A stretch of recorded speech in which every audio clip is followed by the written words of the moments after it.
Welcome back to the BDGE Fantasy Football YouTube channel. Today, we are talking about our top 40 rankings for Week 5 of Fantasy Football. Bye weeks have officially hit. We've got the Chargers, the Eagles, the Titans, and the Lions. Out. So that is a lot of heavy hitters right there. You've got multiple running backs from multiple teams there. You've got Saquon, the number one out right now. So you've got guys that you got to get into your lineups, and we're going to help you make sure that you get some guys that'll get you a few points here and there, right? Unlike Najee Harris. But let's start out at the top. We'll go 12 by 12. We'll go through the tiers and yap about anyone that we see large differences in. Najee Harris, one thing Andrew and I are spot on. Yeah. This week? Yeah. Yeah. Yeah, I see a 0 next to his name. But we'll start in the top 12. We've got Derrick Henry at 1, Jordan Mason, Alvin Kamara, Bijan, Kyron Williams, Breece Hall, Josh Jacobs, James Cook, Kenneth Walker, Aaron Jones, James Conner, Brian Robinson. I will point out what I see here, and then you guys can let me know what y'all are doing in your rankings. 1, is it time that we stop ranking Bijan as a top 3 fantasy running back weekly? Because he don't produce like it. I moved him to 5 There's a chance. I'm right now thinking I'm not quite there yet. If this injury is going to play a little more into his snaps looking like last week, then yes, I think so. I'm not quite ready to go there, but that's where I'm at. Thursday night. I guess it's not so much like Bijan's a fraud, could be for fantasy relative to like the way we looked at him coming into the league. I think he's a great running back still. I'm not like arguing that.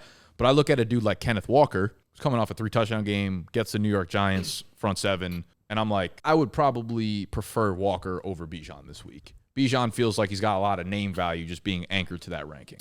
I'm going to go out on a limb and say that Kenneth Walker is probably coming off the best game he's going to have all year in fantasy too. That doesn't matter to me for this ranking though. I'm strate up looking at how he was used in his matchup. Sure, I'm just saying that just because you're coming off of a phenomenal game does not mean that you're going to do the exact same thing this week. But Kenneth Walker before the injury started to creep up into the top 5, top 3 fantasy running backs, and now we just saw him pick right back up where he left off. Well, this is a sore spot for me because I got Kenneth Walker in Idiot League Mates by Casey on Monday night. Yeah, you did. Right. You lost that game because of him. Yeah, that was bad. But yeah, I mean, I agree with the statement of they should at the minimum be close in the rankings, right? These guys are talented enough. But I was going with Bijan Robinson. I was pulling him down my rankings, and I got to 5. And I'm like, do I really want to start? If I have Bijan Robinson in my lineup, and maybe it is the name cachet of Bijan, it's just I'm gonna lean with Bijan over that guy. I just couldn't move him too much further than 5. That's why I have him still at 3. Is at this point, if you go out there and for me, if I overthink this right now, this early in the year, I get it. You could definitely make the case that even Kenneth Walker should be ahead of Bijan. But if I go out there and overthink this too much, and let's say I have 2 running back spots and I play Kenneth Walker in my RB2 somehow, I'm going to sit Bijan, just in theory. He goes out and balls out, I can't be shocked, and I would be like, what the hell did I just do? I'm not quite there yet to put Bijan significantly down. The matchup this week is pretty good for Bijan. It's not bad. Right now, they're 21st against running backs. They're giving up 22.1 fantasy points. Yeah, I think a large chunk of that came in the game when Vita Vea was out, and now he's back, and he's a lot more shut down for that defensive line. But regardless, we've got one more glaring difference in the top 12, and you want to talk about, name value and putting Bijan up there. Breece. You didn't hesitate to do that with Breece. Now, they play the London game, and those are always sloppy under games. Breece is obviously on the lowest of lows right now for his value coming off a game where he played awful. Braylon Allen looked terrible. Braylon Allen is legitimately looking like how Breece was supposed to make Braylon Allen look. No. What's that? Is Braylon better than Breece? That's why. No. Therein lies. I'm just kidding. No, but I know you were kidding, but there's a lot of people out there asking the question, not kidding. Yeah. And that's the problem. Well, you have Breece down at 9. Again, they play in London, and it feels like there's only a matter of time before Braylon starts taking some of that short yardage work that hurts him. Obviously, the Denver game this previous week, I don't think that is what we're going to see going forward because the weather was awful. It was sloppy. Really Breece bad. is getting no blocking for him. I also think there is something to the fact that, the defense that he goes against has to tackle Breece 12 times, and then Braylon, who's 230 pounds, gets on the field, and that becomes a much tougher ask and tackle. So he gets the kind of depleted, tired defense. That being said, though, he's looked fantastic, and it is scary. As a Breece owner, I'm fucking terrified. Also, I will say, he's had 56 attempts so far this year. He's averaging 3.1 a carry, which ain't great. Yeah, and I put this tweet out a couple days ago. His run block rating is dead last in the NFL. Breece is getting the worst run blocking among any running back with 15 plus carries. And if you look, it's actually one of the weird things is like, I guess maybe the way defenses shift when there's a different running back there. The run block rating for Braylon Allen is not dead last. No, they're significantly different. It's much better. Yeah. Right. So I think I also feel like there's going to be an evening out of that as teams see more Braylon Allen and start looking at things differently. My overall concern, I think, is more tied to the Jets offense and their they've had one solid offensive outing, and it was against the Patriots when the Patriots literally couldn't move the ball on offense because they had 4 offensive linemen out. Yep. And I think we're anchoring onto that. I don't trust Nathaniel Hackett or Robert Saleh to change the offense to make it better. There's dysfunction going on in that locker room, which scares the fuck out of me. Which is amazing because Aaron Rodgers keeps saying the thing that they have to be worried about is all the success that they're going to have this year. Yeah. It's is that success in the room with us right now? What's happening right now? This offense looks terrible. So bad. So I said earlier in the year, when I was watching that Jets game, even the game that they were doing well against the Patriots, I was like, this offense looks like it time traveled in from 2008. Right. This is an old offense. It's offense. Slow. It's predictable. They do nothing. And even that goal line situation where they gave it to Breece, I think, twice in a row. It's that was that was watching that was when I was like, I got to get him off my team, I think. Yeah. It's they're going up there. It's so predictable. It was just, I don't know. I'm not moving Breece too much because I think that some of those things are going to play out more in his favor. I think he's still going to end up getting 70% of the snaps like he's been getting. I think he's still going to get a lot of touches. Yeah. He's still super talented. It almost feels like the only time I'm going to be confident in him or the Jets offense is when they have a cupcake matchup, though. And they don't have many of those in this division. Let me ask you this one for sure is not. It's not I wouldn't call this a cupcake matchup at all. Let me ask you though, that said, literally the opposite. If Breece Hall went out there and had 80 yards on the ground and a touchdown, we're not going to come in here and act like, how the hell did that happen, are we? No, of course not. I just don't expect that to happen this week. I know. I'm just saying, if we I think it could. I'm just that, but 80 yards and a touchdown. I'm disappointed. But in Breece, I need a fucking ceiling game. Can I tell you why I think that when you 12, you can show a motherfucker something. But if you hear that, to me, even if everything's going exactly the same, Breece Hall sometimes needs one broken tackle and one block to make 80 yards happen on a play. I'm just losing faith that that's actually true, which I know it's not. I know that's being super reactive, but he hasn't shown an ounce of explosion this year. Because you saw that same thing out of someone for years. You didn't see any explosion. All of a sudden, it almost happened 2 weeks in a row. Saquon? 59 yards. 59. Keep that on the DL. That was crazy. I just to conclude. Yeah, we got to wrap up this Breece Hall Bijan shit. The Minnesota Vikings defense in general, we'll talk a little bit more about it in the wide receiver, though. The one weak spot is through the air. Their running defense is incredible, top 5 in the NFL. Yeah. So that's why I pushed them down to 9. We definitely got to move on, but I think people are genuinely panicked out there and want to hear about this. Yeah, no, I'm literally the panicked guy, and we were talking about a trade that I have on the table that I might take that moves Breece off my fucking team. But if you have him, you're playing him, so let's not worry about it. Correct. Let's move on to the next 12. Okay. Devon Achane, Chuba Hubbard, Joe Mixon at 15, Travis Etienne, Najee, DeAndre Swift, Ramondre Stevenson at 19, Jerome Ford, Zach Moss, Devin Singletary, Kareem Hunt, and Javonte Williams. Now, there's a lot to pick apart here. Running back gets ugly very quickly right now. Yeah, especially with people missing time. The first one I want to talk about is the first guy on this list. Devon Achane is coming off another horrid game. This Miami offense is wildly dysfunctional. Luckily, they get the Patriots. They're never really that good traveling to New England, though. They don't play well typically when they're up there. Devon Achane, and we were just looking at the NFL Next Gen stats. He is the worst running back right now up to this point in the season in terms of rushing yards over expectation. It's him, Gus Edwards, Najee Harris, guys like that, which is obviously not true. That's just a number thing based on how they're playing right now, I think. But he's putting up bad fantasy numbers. Do you have worry about starting him? Well, I know you have him top 12, but you own him. I don't have worry about starting him. I have worry about his ceiling, which is the whole idea with Achane. Yeah. I don't know if you guys, how much of the game you watched. Too much to be honest. The defensive tackle, T'Vondre Sweat for the Titans. He's so good. I'm not. When I say that, I can't believe Texas had him and Byron Murphy in the middle. Bro, when I tell you that am I worried about Achane? Of course, it's not the same without Tua there. When you watch a guy that big who can't be blocked by a single human that is getting sideline to sideline, from that individual game yesterday, I'm not taking too much away. That dude is a problem. T'Vondre Sweat's a problem. Dude, I think I tweeted something out about this. We took Atlanta took a D tackle at pick 34 in the draft, and 3 picks later, T'Vondre Sweat went. Brandon Fisk to LA went, and Jerzon Newton went to, I forget what team he's actually on right now, but he got drafted. And like, I wanted all those dudes over whoever the fuck we took. I don't even think he's playing right now. Did Newton go to the Bengals? Maybe. He just got activated. It feels like a Ravens pick or something He like that. hasn't played, right? He hasn't played. He was like hurt. Regardless, though, T'Vondre Sweat is an absolute monster, and he's made a Tennessee defense like that much better, and that's why I've been like kind of scared about playing people against him. But yeah, dude, like Achane scares me a little bit. Unfortunately, there's no one really behind him That you want to play? I guess, okay, looking forward, though, right? Like, we don't know what the Tua situation is. They're saying week 8, maybe he returns week 9. Sounds optimistic. Currently symptom free, whatever that means. Yeah, but like with concussions, he can have a symptom tomorrow, and then that's a setback for him. So I'm also reflective of like, okay, I have him ahead of Chuba Hubbard. Like, listen, Chuba Hubbard has been looking great the last couple weeks, but I'm also not. I guess what I'm saying is I'm not at my 13 ranking of him is not acting like I'm super inspired either. It's just if there wasn't buys, he'd be in like the 19 to 20 range probably. You'd have Swift, you'd have Gibbs, you'd have Saquon, you'd have a lot of these guys over him, right? Not Swift, Montgomery. I guess the reason though I still have him at 13 is I think about, okay, Chuba Hubbard right now is cooking, but everybody else on this list to me afterwards, I also have reasons for concern for them individually. Achane, while it still has been rough, he still is a single play. When I talk about Breece breaking a play, he's still a single play, one single play every week from being a 15-point play. It's the right ranking. When you look at it that way, pretty much from Travis Etienne, 16, through the entire rest of the list, it wouldn't surprise me if you told me none of those guys scored more than like 6 points this week. 100%. There is no floor for anyone there. Yeah, it's pretty bad. But let's keep moving down. Joe Mixon, we have to talk about. Let's talk about Joe Mixon.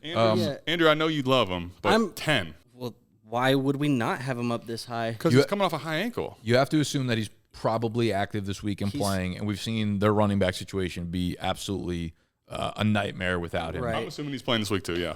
Right now, Buffalo's run defense is 32nd. Yeah, they got torched by Derrick Henry. Torched. I think that's one place that you could actually kind of take advantage of it. Yes, yeah. and we know that at least what we saw early in the year when Joe Mixon was active, the 6 quarters that he played for the most part, they are feeding him the rock. Like, they want to have a run game. And honestly, I think it would do this Texans offense a little bit better if they could rely a little bit more on the run game because they haven't been able to do so. So I think if Joe Mixon is active, they believe he's healthy. He believes he's healthy, which we are projecting that he is going to be active this week. And I don't see any reason why he wouldn't get the bulk of the workload. This is a weak defense, and he has touchdown upside. That, to me, in a week like this where you just said everybody pretty much underneath him is dart throws of 6 points or whatever, give me the upside of a guy like Joe Mixon. Maybe I'm. Are you worried about playing limited snaps? What's that? Maybe a little bit, but honestly, to me, like even then, maybe I'm just looking at history and confirming that too much in my bias here. But you don't see a guy who misses a couple weeks coming off of a high ankle sprain, and then all of a sudden they just look like they're 100%. That's, to me, even if he gets, let's call it 60, 70% of the work, those guys tend to look like they're running in mud right away when they're coming off of a high ankle sprain, especially an older guy. Like Joe Mixon's also not a, spring chicken out here. I just don't think. I just don't. I watch Cam Akers. Hyper efficient to be productive, though. But if you look at the last couple weeks, let's even say that Joe Mixon. Do you think Joe Mixon's going to look close to 100% this week? I feel like he's probably going to be anywhere between 80 and 90. And if that's the case, I watched the last couple weeks, the efficiency from. I'm not saying Cam Akers is some good running back. Cam Akers and Mixon are not even in the same ballpark. But do you think Cam Akers coming off? Joe Mixon coming off of a high ankle sprain is going to be like worlds different than Cam is? I don't believe so. I do. I don't believe. Okay, I don't believe so because Joe Mixon is a guy that is. I think he's had issues looking 100%. Like he's had issues looking dominant even when he's been healthy at times before in the last couple of years. Not in Houston. I don't think so. Even in Cincinnati, he played I 6 felt like healthy he quarters looked in Houston. Right, and that's the only sample size we have, and he looked fucking great. I just think there's a chance that he catches 5-6 footballs in this game. He finds the end zone. Like there's a lot of upside in this matchup here. The matchup has upside. The player, if you tell me he's healthy, has upside. I would get all that. I think we're not being honest about the situation if we act like he's going to come out there and be healthy right now. But I think my one concern would be if he's 80%. We're playing Najee and Swift over Mixon. Yeah. Yeah, I probably would. I don't think I'd play Najee over any single player on this entire list. But we do know that. Same tier for me. Let's keep moving down. I think you should play Joe Mixon if you got him in your lineup. These are the reasons you draft these players, and now got a relatively good matchup. Let's keep moving down the list. Let's talk about DeAndre Swift. DeAndre Swift, obviously, if you could personify fantasy football in like one thing that's happened this year, it's DeAndre Swift. A lot of preseason hype, abysmal for 3 weeks. Everybody's like, we're done with Swift. Wild game. But see, the thing about Swift is everybody's like, oh, this guy's so inconsistent. I'm so sick of it. Actually, I would argue DeAndre Swift has been as consistent as a human being has been in fantasy football. Yeah, consistently horrible. When you finally get that feeling in your gut, like when he scares you shitless to the point you're ready to drop him. Yeah, that's when you. That is the moment in which DeAndre Swift is going to turn it on. I made that. Did you see that slip I made on Underdog? The all fade narrative slip where I was like, everybody hates all these players. I'm taking the over, and I hit 3 out of 4. The team lied to us. The team lied to us as well. Yeah. They said Roschon's. Oh, he's earned more touches. He's going to get more touches. To be this fair, motherfucker saw the football 7 times. To be fair, I think they wanted to do that, but then Swift was like looking like Saquon Barkley out there, and it's like you have no choice but to give him. I mean, I benched Swift in Idiot League Mates as well. So not only did I get Kenneth Walkered, I benched Swift and he goes off. And you know what's even worse is if you would have swapped Swift and Roschon, we just would have. Roschon would have went crazy. No, but you would have won the matchup. Yeah, I know. I know. A lot of things would have happened. All right, but let's talk about Swift this week. So Carolina, as we were talking about pregame, their defense. They're to be had. They're obviously without Derek Brown, but now they're without Shy Tuttle. They're probably without Shaq Thompson, Josie Jewell. Like, their interior is really bad right now. I think Chicago should be able to run on them. What that means for Swift versus Roschon, I genuinely don't know. Is this a game where Swift has 20 touches? Maybe. I think I'm coming off of last Swift, week, so he's going for 5. Yeah, this could be a game where Swift has 11 carries and Roschon has 9, and we feel like shit. What's your confidence level in starting Swift, both of you? 1 to 10. I'm starting him just behind Najee Harris. And you know how I feel about Najee. I'll start him as a running back too, but I don't feel confident in Swift just based off of what we've seen this year. I think the entire world needs you to stop flip-flopping on this situation because that's what's causing What are you this. talking about? I mean, whoever you're starting to buy in on in the backfield is starting to be a problem. Yeah, well, that's why We I actually say need fewer opinions from you. that's why, especially when we're talking Chicago running back. Like, that's why I said like I'm gonna start him and then Roschon's gonna go off. That's the way that this is gonna happen, especially because it seems to be that's what Swift wants to happen for Idiot League Mates. But I think Swift, not super confident, but I'll start him as a running back 2 play. I mean, I got him at 18. There's enough. Really, it's the matchup that is pumping him up my rankings. For sure. I mean, the matchup is great. I feel good about Swift relatively this week. I think he should be in most people's lineups after last week. Guy. Ramondre at 19, Jerome Ford at 20. Let's talk about, I guess, the Cincinnati backfield. They have a tough matchup against Baltimore. We're seeing Chase Brown come off his highest usage game. He got 2 goal line scores, which ended up getting in. Zach Moss, low-key, like I have him in Idiot League Mates. PPR, he's averaging more points per game than Bijan is right now. He is coming off another game of like 17.5 points last week. It's insane because you don't look at anything and see like, oh, man, Zach Moss has been doing so well. He never rushes for more than like 54 yards. But he gets into the end zone almost every. He got the every receiving one last week. Yeah, every fucking week he ends up getting into the end zone. But Chase is on his ass. Well, the thing is, now he did play his lowest snap share of the game, 60. It was 60-40 basically. But going into week 4, he was like in the top 12 snap share, and even 60%. If you're telling me that's his lowest, is not that bad. No, and since he's starting to round into like form offensively, he got 19 touches last week. So like Chase Brown also had 2 touchdowns. I think the biggest that's the problem, scary part though. Is like Zach Moss should be the goal line guy. It certainly could be shifting a little bit, but more so than anything, why I have him down at 23 this week is like, dude, this matchup to me is a scary one. And then also what I just watched from Baltimore, I know it was versus Buffalo. This is a team right now that if I'm talking about playing the guys on the other end of the field, like the team they're playing, Baltimore might start just completely sucking the life out of time of possession in games. Yeah. Dude, they are that's a good point. Scary as hell for me as far as like Baltimore the time gets that up, you could end up with the ball for 15 to 20 minutes and you're like, shit, I don't want to play anyone. Well, James Cook didn't look that good last week, and he's been looking great all year. It's going to be the same game plan. And he saw Baltimore. And since he's, I mean, we've got to check the injury report, but they've been without Sheldon Rankins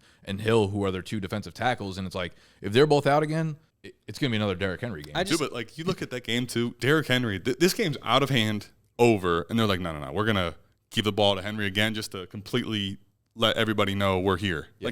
Like, I do not want to play people going against that game. In division game, Baltimore versus Cincy, you think they're going to take their foot off the pedal? Fuck no. Yeah, so I'm a little bit worried about the Cincinnati backfield for sure. But you guys have a bigger gap, so I didn't know if the momentum of Chase Brown was starting to creep into the rank. It definitely is not the thing you want to see. Yeah. You don't want to see it, but honestly, like up to this point, I'm probably going to need to see it again if I want to really put too much stock into it. All right, let's talk about Bucky. Let's actually talk about the KC backfield first, because I do think that's a big storyline. You guys have Kareem Hunt, obviously, as the highest rated Kansas City back in your top 24.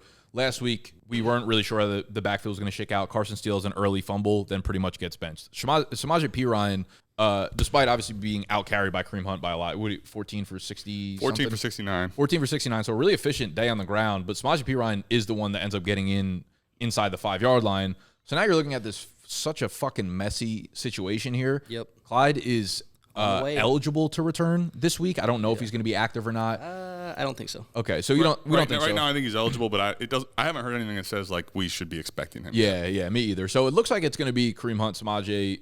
I wouldn't be okay if they get to the 1-yard line and they put Steele back in there for a carry. Wouldn't surprise me. Would you be surprised also if it was Kareem Hunt though? No, I think which is why I have him at 24. Yeah, I just think the situation overall, if we look at the KC offense, it's just way underwhelming relative to having a Patrick Mahomes-led offense. I really wouldn't be surprised either if, like, again, this week they're just like, well, let's see what Steele can do to start off the game, and they give him, 6, 7, 8 touches. Like, it just feels like to me, obviously we have Hunt up where we have him at. He's the guy that I would project that you can start or feel the most confident starting.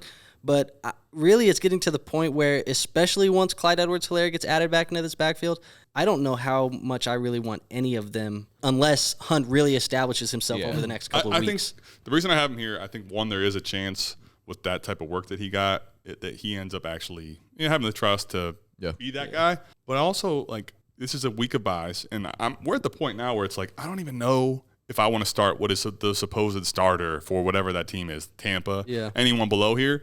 Listen, I think right now is where we start getting to the point of you hope it's Kareem Hunt. You hope someone emerges as the guy because this KC offense we could be looking at some scary hours for KC for sure. Yes, and I think statistically we're going to see a lot of underwhelming. We'll see Kelsey be relatively, stagnant in terms of like good performances. 5 for 50. 5 for 50, a touchdown, 6 for 73, whatever. And then, we'll have a breakout game from Worthy here, a breakout game from Justin Watson, an 8 for fucking 60 from Juju or something like that. Are y'all sending Cooper to Kansas City? I've been seeing it on the rumor mill. Really? Yeah. That's one I haven't actually heard. I've seen the Amari Cooper going to KC narrative.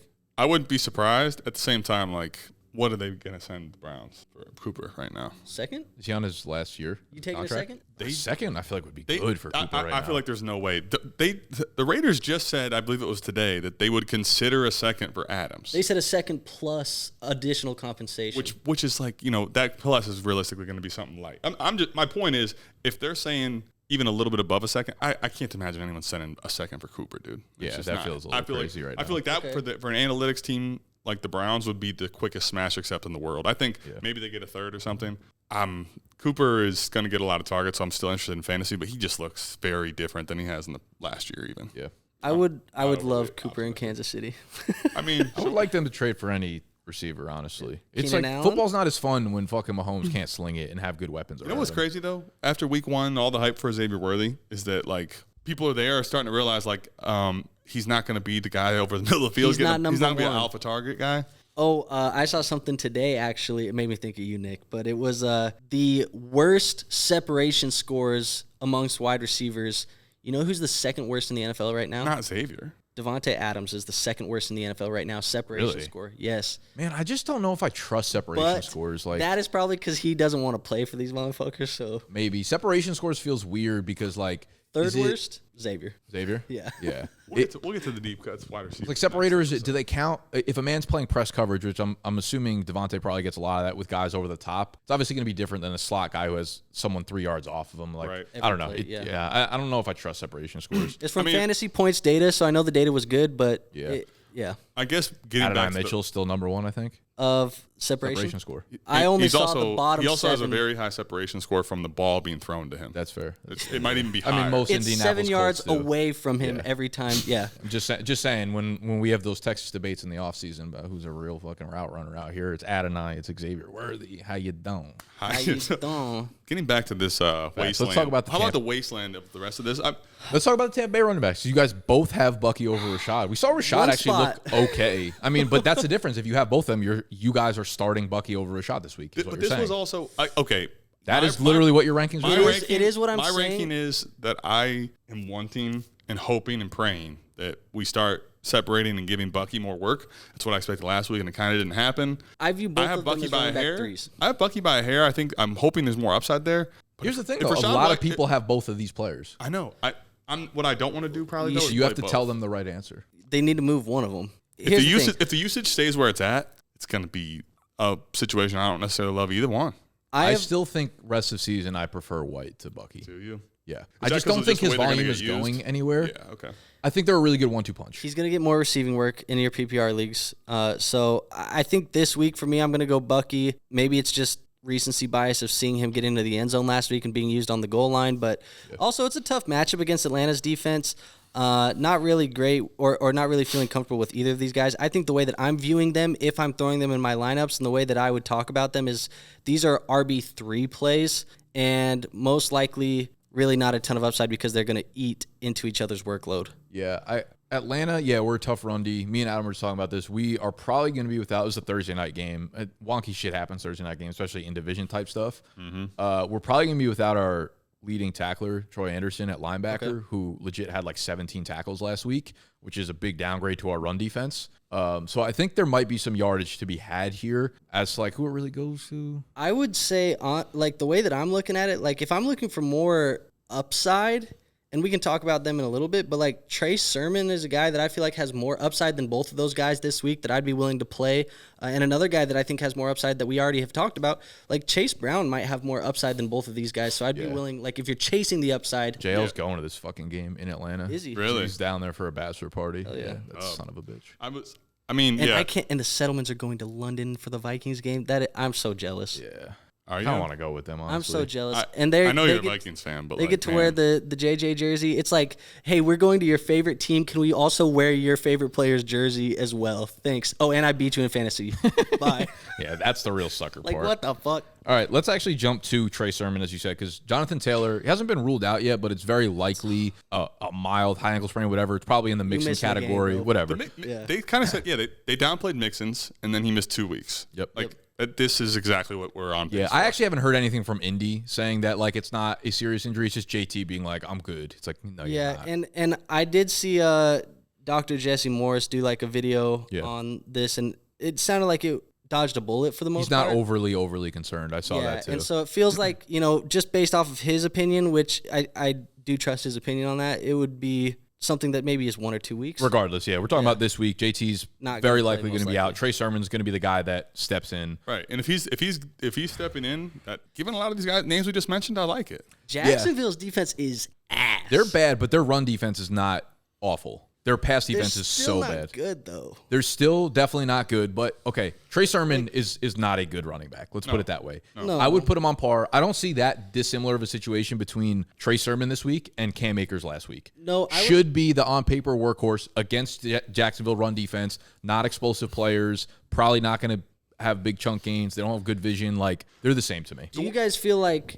Because I feel like he would be even more up. Like I would move him up my rankings maybe a couple more spots if I knew Flacco was under center. You would rather have Flacco than A-Rich. Damn, we're at that point of the season. We're at that point. Yeah. Well, And it's unfortunate because I have A-Rich in a league, and I'm like, I low-key hope he misses so I can just plug Joe Flacco into the thing. No, I'm not to that level. And I also think that with A-Rich, like this is a team that wants to run the football. And the one thing is like Houston, I don't know. I feel like Houston as a run offense is different than Indy as a run offense. And even if Trey Sermon's a cone, he's a cone that can still navigate that offensive line. And in a situation like this, I think they're going to be running the football. So I agree. I think that the talent of Trey Sermon to me doesn't scare me away from the fact that he could end up getting 15 touches in an offense that could give him a touchdown and some upside. Yeah, but that's kind of how I looked at Akers though too. I was like, I'll probably get like 12 to 15 in an offense that will have scoring. You're not wrong. I just think that the Houston offense with C.J. Stroud and their offensive line is not Much the more same pass. as I agree with that. I guess one of my concerns too is Tyler Goodson, also not a great player, but he could take like the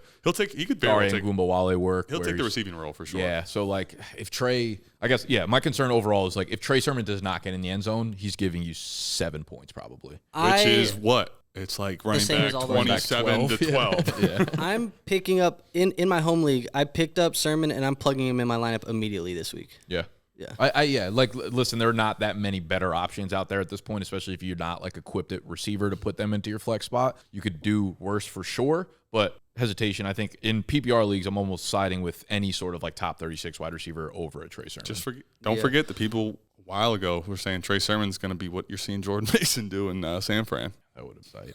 I was a fan of Sermon coming out of OSU. I drafted him in the second round of my rookie draft. Me too. You know who else I took? I had 2 second-round picks that year. Trey Sermon and Terrace Marshall. I took hyped. Trey Sermon and Rondale Moore. Oh, you know who went yeah. like 2 picks later? Who? Amon Ra. Yeah, you know who went 2 picks later? Amon Ra. You'll love to see it. All right. As we move down the list, we've got Roshan at 29, Rico at 30, Braylon Allen 31, Trey Sermon at 32. And that's only because of injury. Obviously, he'll move up Adam's rankings, which are available on our website, BDGE. Don't ever say so. All of our rankings are available on our website, bdge.co. Running backs, wide receivers, tight ends, quarterbacks, overall, superflex, all that kind of sheesh. You can sign up to be a Big Dog member, or the cheapest way to get it is by going to Underdog Fantasy, downloading the app, and using our code BDGE. When you deposit $10 or more, that'll get you access to the rankings for the entire season. So much cheaper alternative that way. So did you at least say where you would move him up to if he's the starter? Trey Sermon? Yeah. I mean, I'm just going to say right now, if we assume that for the sake of argument here. Yes. Kareem Hunt or Trey Sermon? Trey Sermon. Okay, so you have him probably in that 22 to 24. I would actually play Trey Sermon ahead of your boy Najee Harris. Really? All the way 16? Yeah. Okay. Because, I mean, tell me this right now, the guys in this range, right there, the guys in that range, you can't even tell me they're getting the majority of the touches in their backfield. Fair. I know what Trey Sermon's going to he should get that. Goodson might get receiving work, but he should get all the running work. So that's fair. Fair enough. Say what you want, but for the week, give me Treyway. Is there anyone at the bottom of this list that you want to point out underneath? You know, Raheem, Zach Charbonnet, Justice Hill, Tank Bigsby. I'll give you one. Madison, Ekeler. I like the Ekeler call. Like, you have him up at 28. You obviously are waiting for confirmation on the concussion. Correct. I think Eckler's like a really solid start going forward in general in this Washington offense. He's looked good in the first couple weeks.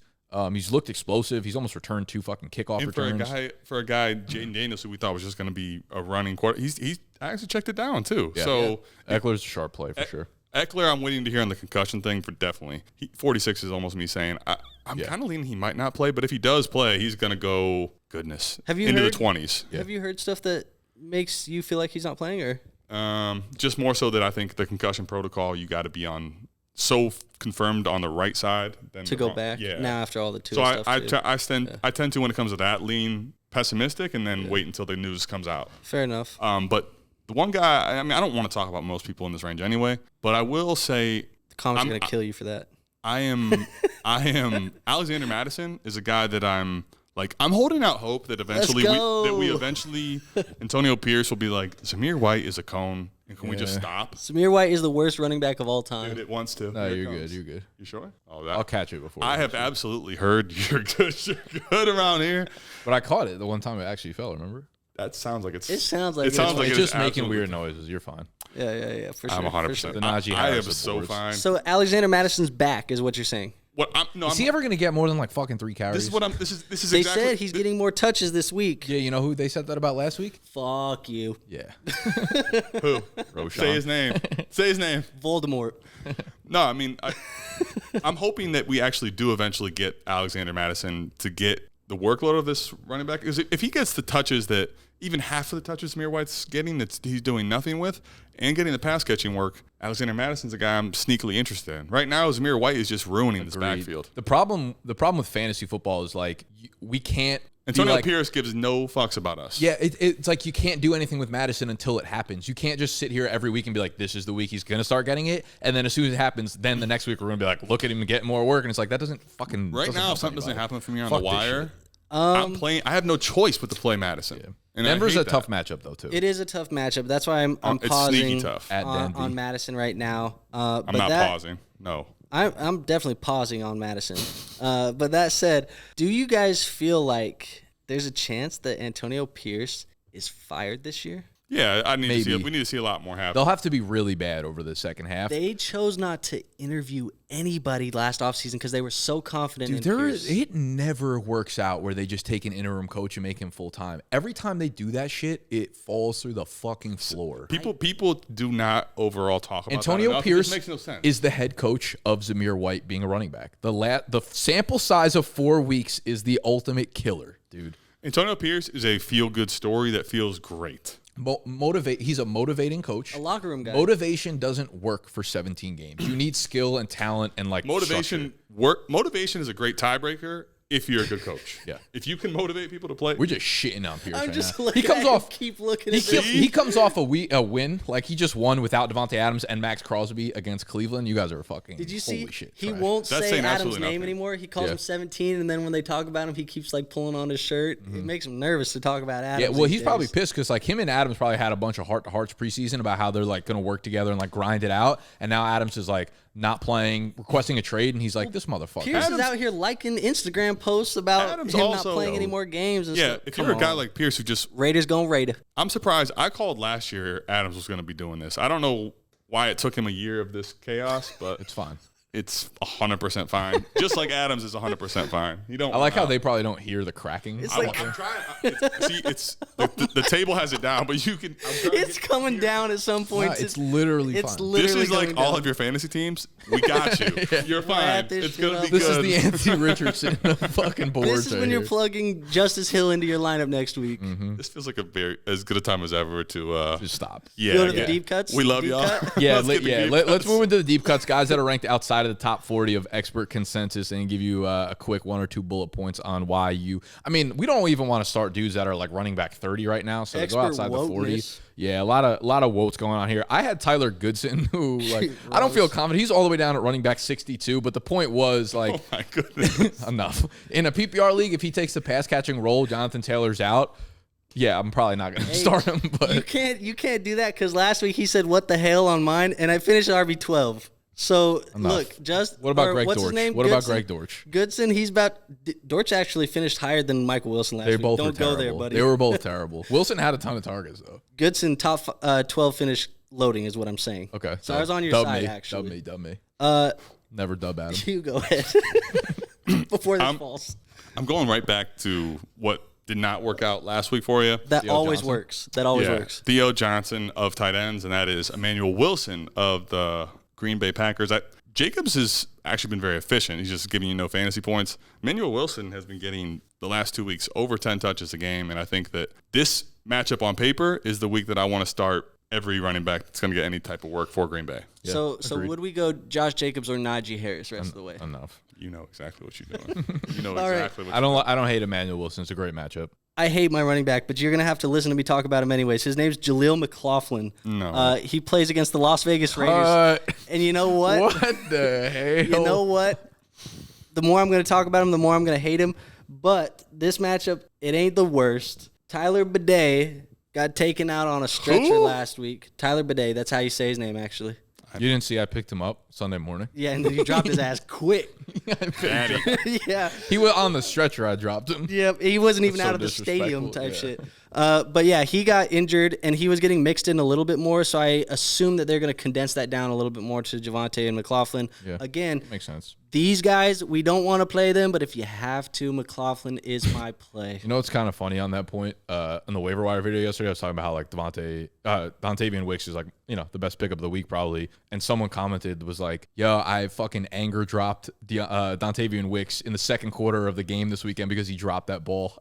I got so mad that he dropped a pass that I just dropped him on my team in the middle of the game. Dang. then Now, like now I'm out 13 here targets. like 50% of your fab needs to go There's, on there's, Dontavian Wicks. there's literally nothing you could benefit from that dropping a player The in midweek. emotional like that. drops are such a fun thing to do until they are not. The running back position Yeah. is so loaded that these guys are talking about Hawkeye running backs like they are just fucking Hawkeye pass catching running backs right now. Like we are just in shambles. All right, we're going to wrap up there. If you enjoyed the video, hit the button that looks like this. And if you want the rankings, make sure you go over to bdge.co, become a Big Dog member, or do that through Underdog Fantasy, depositing $10 or more, getting that free square of half a passing yard for Thursday Night Football, as well as access to the rankings for the remainder of the season. We love you. We'll see you later on today for the wide receiver rankings version of this video.